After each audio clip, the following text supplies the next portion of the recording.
शिरीन से मिलकर अब मैं अपने घर तो आ गया था, लेकिन मेरी निगाहों में सिर्फ और सिर्फ शिरीन का चेहरा ही घूम रहा था।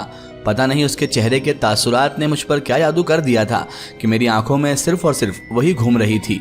घर आकर जब मैं अपनी वाइफ से मिला, खाना वगैरह खाया और जैसे ही आराम करने की गरज से लेटा तो नींद मुझे आ नहीं रही थी। आंखें बंद करता तो शिरीन का चेहरा सामने आ जाता। पता नहीं मुझे ऐसा कैसा अटैचमेंट उससे हो गया था कि मुझे बार बार उसकी ही सूरत नज़र आ रही थी। मैं इस चीज़ से डर भी रहा था क्योंकि मैं एक शादीशुदा मर्द था और मेरी बीवी और मेरे बच्चे भी थे, लेकिन उसके बावजूद भी मेरी आंखों में शिरीन का घूमना ये सब गलत था। मैंने अपने जहनो गुमान से इस चीज़ को हटाने की बेहद कोशिशें की, लेकिन ये सब मेरे लिए नामुमकिन सा होता जा रहा था। समझ ही नहीं आ रहा था कि आखिर ऐसा कौन सा जादू उसने मुझ पर कर दिया है कि वो मुझे नज़र आ रही है। मैंने बहरहाल बहुत कोशिश की, तब जाकर मेरी नींद लगी और सुबह जब मैं उठा तो मैंने देखा कि मेरी बीवी बिस्तर पर थी नहीं। टाइम देखा तो टाइम अभी 6 ही बज रहे थे।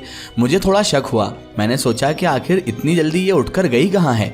मैंने जैसे ही आगे जाकर देखा, आगे वाले रूम में देखा, तो मेरी आंखें फटी के फटी रह गई क्योंकि मेरी बीवी के हाथ में वही जेवरात थे जो कि उस बैग में, शिरीन के बैग में रखे हुए थे।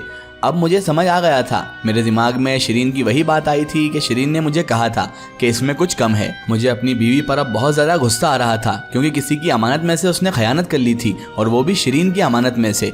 मुझे उस पर बहुत ज़्यादा गुस्सा आया। मैं गया और उसके हाथ से जेवरात छीनते हुए बोला, तुम्हारी ज़रूरत कैसे हुई किसी और के जेवरात को छीनने की?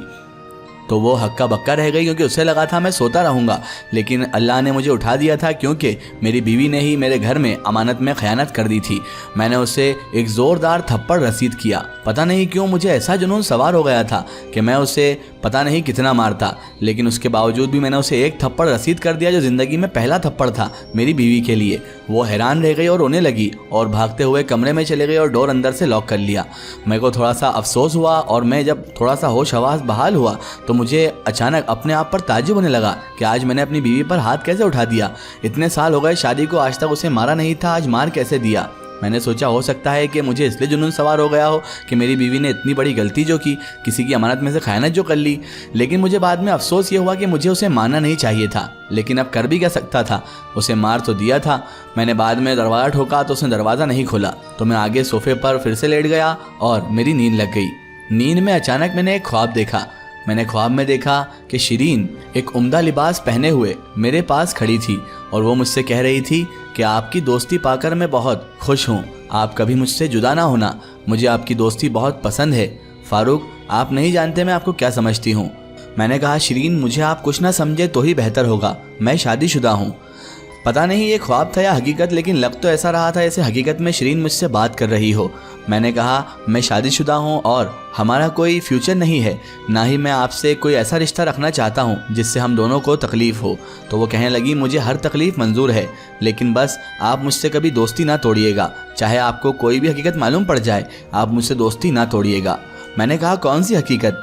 इतने में वो धुआं बनकर उड़ गई और मेरी नींद खुल गई। फिर से यही हकीकत वाला सवाल मेरी आंखों के सामने आ चुका था और मेरे वहमो गुमान में अब बहुत सारे ख्याल उथल पुथल कर रहे थे और बार बार यही सोचने में आ रहा था कि आखिर ऐसी कौन सी हकीकत है, ऐसी कौन सी सच्चाई है जो शिरीन ने मुझसे छुपा रखी है। आखिर ऐसा क्या है जो वो मुझे बता नहीं पा रही है लेकिन हिंट दिए जा रही है। समझ में कुछ भी नहीं आ रहा था, तो मैंने सोचा यार एक ख्वाब ही तो था, ख्वाब पर इतना यकीन करना सही नहीं है। तभी अचानक मेरी घड़ी पर नज़र गई तो देखा सुबह के 9 बज रहे थे और इस वक्त मेरी बीवी किचन में काम कर रही थी। मैं गया, मैंने सोचा कि ठीक है, जो हुआ सो हुआ, मैं वो जेवरात शिरीन को वापस कर दूंगा, लेकिन बीवी के साथ इतनी बदसलूकी भी ठीक नहीं है। अब मुझे जाकर शायद अपनी बीवी को मनाना चाहिए। मैंने जब जाकर बीवी को देखा तो उसका मुंह किसी बैगन की तरह फुला हुआ हो रहा था। मैं समझ गया कि आज तो फारूक अपनी शामत आ गई है, घर वाली हो गई है नाराज़ और इतनी जल्दी ये मानने वाली नहीं है।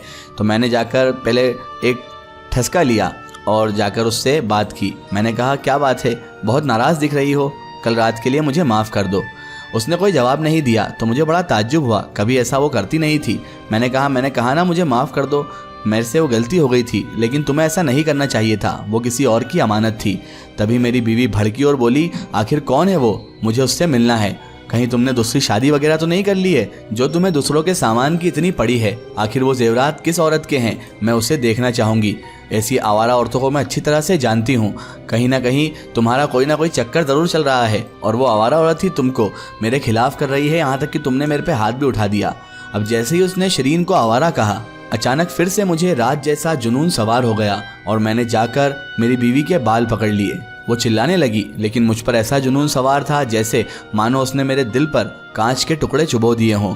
मुझे अचानक पता नहीं क्या हुआ, मैंने अपनी बीवी के गाल पर 3 थप्पड़ और रसीद कर दिए और उसको छोड़कर चला गया। बिना कुछ खाए पिए मैं बाहर आ गया और अपनी रिक्शा में बैठकर रिक्शा ड्राइव करने लगा। बाहर आकर मुझे जुनून जब उतरा तो मुझे लगा कि मुझे अपनी बीवी को नहीं मानना चाहिए था, लेकिन शिरीन जैसी एक अच्छी लड़की के बारे में ऐसे अल्फाज ज़ेबा नहीं देते और मेरी बीवी के मुँह से तो बिल्कुल भी नहीं। वो मुझे और शिरीन को गलत समझ रही थी और मैं नहीं चाहता था कि शिरीन को मेरी वजह से किसी बदनामी का सामना करना पड़े, चाहे वो फिर घर की बात हो या बाहर की। मैंने सोच लिया था कि अब शिरीन अगर मिलेगी तो मैं उससे कह दूंगा कि हमारी दोस्ती हमें दोनों को नुकसान पहुंचा सकती है, इसीलिए अब हमारा ना मिलना ही बेहतर होगा। बहरहाल मैं रात को फिर से स्टेशन पहुंच गया था, लेकिन मैं आज सवारी की गरज से गया था, ना कि शिरीन की गरज से। लेकिन मुझे एक और फिक्र बहुत ज़्यादा सता रही थी, वो थी शिरीन के बचे हुए जेवर जो मैं अपने साथ लेकर आया था और मुझे उसे लौटाने थे। आज इत्तेफाक से मुझे फिर से शिरीन से मुलाकात हो गई, जबकि ऐसा रोज़ रोज़ नहीं होता था, लेकिन ऐसा लग रहा था ऐसे कुदरत भी हम दोनों को मिलाने पर तुली हुई है। आज फिर से शिरीन आई। आज मैं उससे इतनी बातचीत नहीं कर पा रहा था। मैंने उसे ऑटो में बिठाया और उसे चुपचाप घर छोड़ने जा ही रहा था। रास्ते में अचानक शिरीन मुझसे बोली, फारूक आज क्या बात है, आप इतने चुपचाप हैं, कुछ झगड़ा वगड़ा हो गया है क्या घरवाली से? मैंने जैसे ही ये बात सुनी तो मैंने अचानक सेंटर मिरर से उसे देखा। मुझे बड़ा ताज्जुब हुआ कि जिस चीज़ की वजह से मैं परेशान था, अचानक शिरीन के मुंह पर वो आ जाना। मैंने कहा, आपको ऐसा कैसे लगा? तो वो कहने लगी कि आपका चेहरा साफ बता रहा है कि आपकी हालत बहुत ज़्यादा टाइट है और आप बहुत ज़्यादा उदास मुँह लेकर घूम रहे हैं। ऐसे अच्छे नहीं लगते आप हमेशा खुश रहा करिए तो अच्छा होगा। मैंने कहा, ऐसी कोई बात नहीं है, बस मुझे एक बात आपसे करना थी शिरीन, और मुझे बहुत शर्म महसूस हो रही है। तो वो कहने लगी, क्या बात? आप शर्म करने की कोई बात ही नहीं है, आप हमारे दोस्त हैं, आप हमसे बेझिझक जो चाहे वो कह सकते हैं फारूक। तो मैंने झेपते हुए झिझकते हुए शिरीन से कहा, शिरीन वो क्या है ना, मेरी वाइफ ने ये बैग देख लिया था और इसमें पैसे और जेवरात देखकर उसकी नीयत थोड़ी सी इन पर ख़राब हो गई थी, तो उसने कुछ जेवरात निकाल कर रख लिए थे, इसीलिए मुझे बहुत शर्मिंदगी महसूस हो रही है। मैंने आज उसे इसी चक्कर में 3 थप्पड़ रसीद कर दिए हैं और मैंने उसे बहुत कुछ अनाप शनाप बोला है। तो शिरीन की आंखें फटी के फटी रह गई और कहने लगी, आपने ऐसा क्यों किया? ये चंद सोने के टुकड़े आपसे बढ़कर नहीं है फारूक, आपको ऐसा नहीं करना चाहिए था। बेचारी आपकी वाइफ का आज दिल दुख गया होगा। मैंने कहा, दिल दुख गया होगा तो ठीक है, लेकिन किसी की अमानत में खयानत करना अच्छी बात नहीं है शिरीन, और मैं खुदा का खौफ दिल में रखता हूँ, मुझे उसको जवाब देना है। अगर किसी की अमानत में से 1 रुपया भी मेरी जेब में रह गया तो मुझे क़यामत के दिन उसका जवाब देना है। तो वो कहने लगी, आपकी बात बिल्कुल ठीक है, लेकिन आप प्यार से भी समझा सकते थे। तो मैंने कहा कि मुझे अचानक पता नहीं क्यों जुनून सवार हो गया और मैंने उससे थप्पड़ रसीद कर दिए। तो वो कहने लगी, ऐसा हो नहीं सकता, उसने कुछ ना कुछ ऐसी बात तो कही होगी। मैंने कहा, क्या शिरीन आप मेरे बारे में सब कुछ जानती हो? तो वो कहने लगी, नहीं, मैं तो आपसे इतना पूछ रही हूँ कि ऐसी कौन सी बात बढ़ गई थी कि आपने उसे थप्पड़ तक मार दिए? मैंने कहा, कुछ नहीं, उसने कुछ कहा था ऐसा जो मुझे बिल्कुल अच्छा नहीं लगा। शिरीन ने कहा, ठीक है। इतने में मैंने जेवर निकाल कर पीछे हाथ बढ़ाया और उसकी तरफ आगे कर दिए। उसने जेवर उठाए और कहने लगी, शुक्रिया, आप बहुत अच्छे इंसान हैं, वरना आज के इस दौर में कोई भी लालची इंसान इन जेवरात को क्या उस बैग को ही नहीं बताता कि मेरे पास है। मैंने कहा, शिरीन ऐसी बात नहीं है, आज भी इंसानियत इस दुनिया में ज़िंदा है और उसी इंसानियत के बलबूते पर ये दुनिया टिकी भी हुई है। अगर मैं ऐसा नहीं करता तो कल क़यामत के दिन खुदा के सामने मेरी पकड़ होती।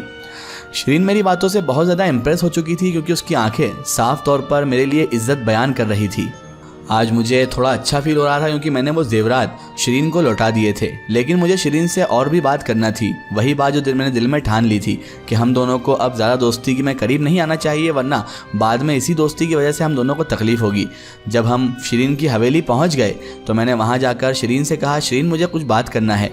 तो वो कहने लगी, आओ ना फारूक, अंदर आओ, हम अंदर बैठकर आराम से खाना भी खाएंगे और बात भी करेंगे। मैंने कहा, नहीं, खाना नहीं खाऊंगा मैं आज, और ना ही मैं ज़्यादा देर रुक पाऊंगा।